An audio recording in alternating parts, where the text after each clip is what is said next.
The East Indian community in India love their dance and their food. Hi everyone, I'm Cardamoms, and today on Kravings with Adventures, we're going to be making a very authentic chicken dish called FRITHAD. The FRITHAD comes from this very trusted and authentic East Indian cookery book that my mother left me. Now there is a saying that the East Indians never part with their recipes. Now I'm East Indian from my mother's side, and everyone on my mother's side are fabulous cooks. Luckily for you, I'm a blabbermouth and I'm ready to share this recipe. The East Indian community has roots that can be traced right back to the 16th century. Rumor has it that they were converts at the hands of Saint Bartholomew. Now they kept their original culture intact when they embraced a new religion, and the combination of these two things make their cuisine and their culture very unique. The East Indians live primarily in Bombay and in the surrounding areas, and they have very unique traditions. Now in this clip, I am dancing with my cousins. We're wearing the traditional dogra. This is a specific sari that is very specific to the East Indian community, and we're doing a wedding procession dance and basically just enacting what they would really do back home. Now my cousins throw this party every year. It's a chance for all of the East Indians to get together and have a really good time. This FRITHAD is an amazing recipe. Chicken is basically just sautéed in a very special masala blend, and it is sautéed together with onions and tomatoes, and once a gravy is formed, potatoes are added to this dish and it is delicious. The first thing we're going to do is prepare the spice blend or the masala. I'm using 10 red Kashmiri chilies. Now if you watch some of my other videos, you know that I use Kashmiri chilies a lot. These dried chilies have a beautiful red color, but they're not terribly spicy and they come in a dried form. So basically what I'm going to do is take the stems off and I'm going to throw it into my food processor together with 1 teaspoon of cumin seeds, 1.5 teaspoon of khus-khus. This is poppy seeds and I'm using the white variety. I'm also going to add 6 cloves, 4 cardamoms, and a 1-inch stick of cinnamon. Next, I'm going to add 1.5 teaspoon of coriander seeds together with 6 peppercorns, 1.5 teaspoon of sesame seeds, and 1 teaspoon of turmeric. I'm going to grind all of these dry spices, and when I've got this to a fairly coarse powder, I'm going to add 8 cloves of garlic. Now this I've just sliced up to help it process in the food processor, and I'm going to add a little bit of water.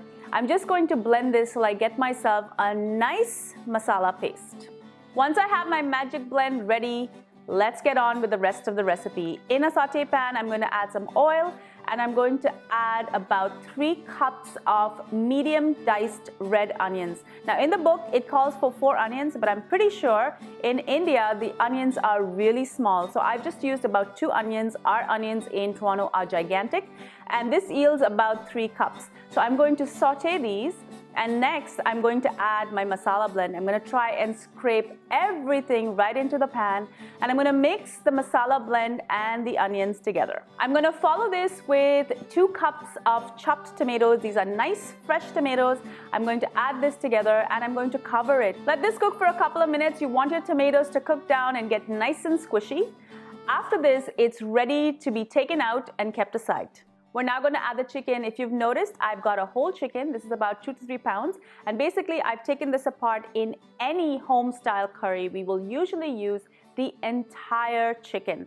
Now, if you have some unsightly pieces and you're serving it to guests, you can always take those out later. But adding the bone in just gives it so much flavor. Now, it's really economical. If you buy a whole chicken and take it apart yourself, it's really easy. A couple of years ago, I secretly taped my mother doing this.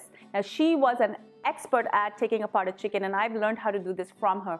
I'm going to leave a link to that video in the description as well as at the end of this video. I'm going to add a bit more oil in my sauté pan, and I'm going to add all of my chicken. Now what I'm looking to do is just brown this chicken, not cook it. I'm going to brown it on both sides, and when it's got enough color, I'm going to take all of that masala blend, the onions and the tomatoes that I left aside, and I'm going to add it back into the pan. I'm also going to add some salt to taste, and I'm going to mix everything together. Next, we're going to add some tamarind water. Now, basically, I've used dried tamarind. It actually comes in a block like this. And I've taken apart about a 2 by 2 inch piece and I soaked it in about 2 cups of hot water. I just left it there for about half an hour. And basically, the tamarind will come apart in the water and I'm going to use the water and I'm going to leave the pulp aside.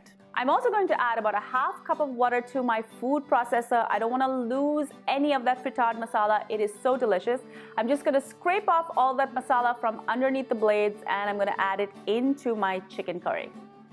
I'm going to stir everything together and then I'm going to cover and cook this for about 20 minutes. Make sure to stir at intervals because you don't want anything to get burnt at the bottom. After about 20 minutes, I'm going to check for salt again and I'm going to continue to cook it for another 5 minutes or so open. What I want to happen is I want all of that gravy to just thicken up. When I'm happy with how thick my gravy is, I'm going to add about 1 cup of potato. I've just cut this potato, it's raw potato. I've just cut this into small cubes and I'm going to add this into the frittad curry and I'm going to cover it and cook it for another 5 to 7 minutes. At the end of the 5 to 7 minutes, your potatoes are cooked, your curry is luscious and the aroma fills the kitchen. Your frittad is ready to eat. Frittad is best eaten with some delicious traditional phugyas. Now, I just recently learned how to make these phugyas. I'm perfecting the recipe and very soon you're going to have a video to make these phugyas as well. They're basically little dough balls that are deep fried and they're delicious when you sop up that frittad gravy. I really hope you enjoyed this recipe. I have some other amazing chicken curry recipes that are all home style, so make sure that you check those out as well. And don't forget, follow me on Instagram, Facebook, Twitter, and even Snapchat. Until I see you next time, do take care. Bye.